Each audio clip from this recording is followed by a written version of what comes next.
Hola, bienvenidos. Soy Augusto Teruel de 2x2 Remat Jumbo y en esta ocasión vamos a hablar de los contratos de arras, lo que deben contener y los diferentes tipos de contratos que hay. Pues bien, un contrato de arras es un acuerdo privado entre vendedor y comprador por el cual el vendedor se compromete a vender y el comprador a comprar una propiedad en un momento determinado. Se hace entrega de una cantidad económica que será descontada una vez que se formalice ante notario.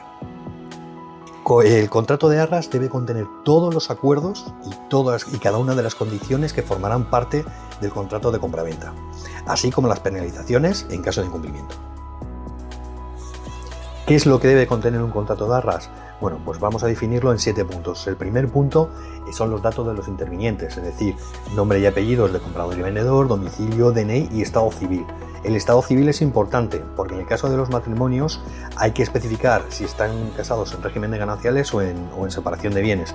¿Por qué? Porque en el caso de la transmisión que transmita un matrimonio en gananciales un inmueble, con la firma de uno de los cónyuges es suficiente, salvo en el caso de la vivienda habitual, que deben de firmar los dos.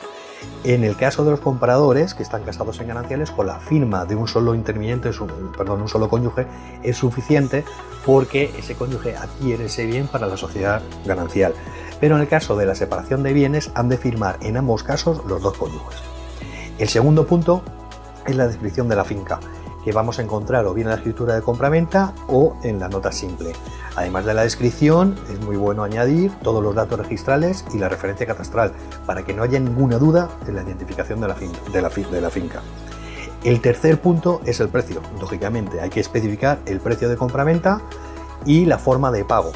Es decir, si ha habido anticipos, la cantidad que va a ir destinada a arras también, y la parte sobrante, cómo se va a pagar en la notaría. El cuarto punto es la cantidad que se va a aportar para ese contrato de arras. La ley no marca ninguna cantidad mínima ni máxima. Lo normal es hacer un depósito entre un 5 y un 10%.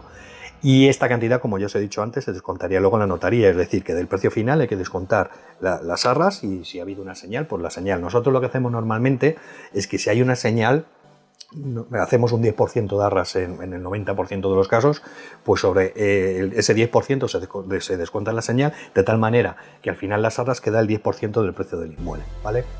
El quinto punto es muy importante también, es la distribución de los gastos, es decir, si los gastos van a ser según ley o bien por costumbre, como es en Madrid, los gastos de compraventa correrán a cargo del comprador y plusvalía de vendedor. O sea, esto hay que dejarlo perfectamente identificado en el contrato, porque en caso de que no se ponga, siempre se va a tener en cuenta que los gastos son según ley.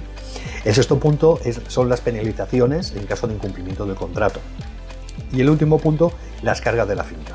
Si las hubiera, también hay que poner que el vendedor está obligado a levantar estas cargas en el momento de la transmisión, es decir, que vosotros vais a comprar la vivienda o el inmueble que sea libre de cargas.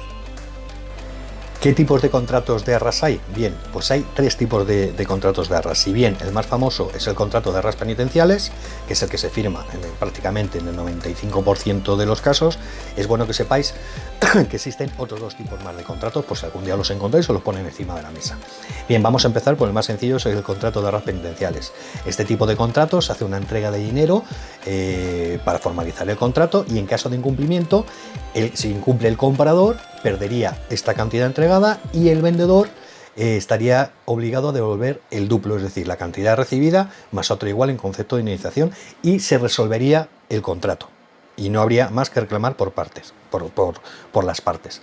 Ahora, los otros 2 tipos que vamos a hablar sí obligan al cumplimiento del contrato, y vamos a hablarlo un poquito más detenidamente. El siguiente tipo de contrato es el contrato de arras confirmatorias, que al igual que el anterior se hace una entrega de dinero para formalizar el contrato, pero en caso de incumplimiento la parte cumplidora puede exigir el cumplimiento del contrato, es decir, la compraventa de la vivienda, o bien puede renunciar al cumplimiento del contrato a cambio de una indemnización económica que deberá venir recogida en el contrato. Y el tercer tipo de contrato de arras es el contrato de arras penales. Este tipo de contrato, igual que el anterior y que los anteriores, se hace entrega de una cantidad de dinero para formalizar el contrato, que normalmente ya viene a ser la cantidad por la cual, si hay un incumplimiento, estaría en concepto de indemnización. Y aparte, ambas partes están obligadas al cumplimiento del contrato. Es decir, que en caso de incumplimiento del contrato, la parte entregada se perdería, y además está obligada a cumplir el contrato. ¿Queda claro? Esto es a grosso modo, en teoría es un poquito más complicado, pero para que podáis entenderlo bien y tampoco meternos en más líos. Pues bueno, espero que os haya servido de ayuda este vídeo y nada, nos vemos en el siguiente y muchísimas gracias por estar ahí. Un saludo.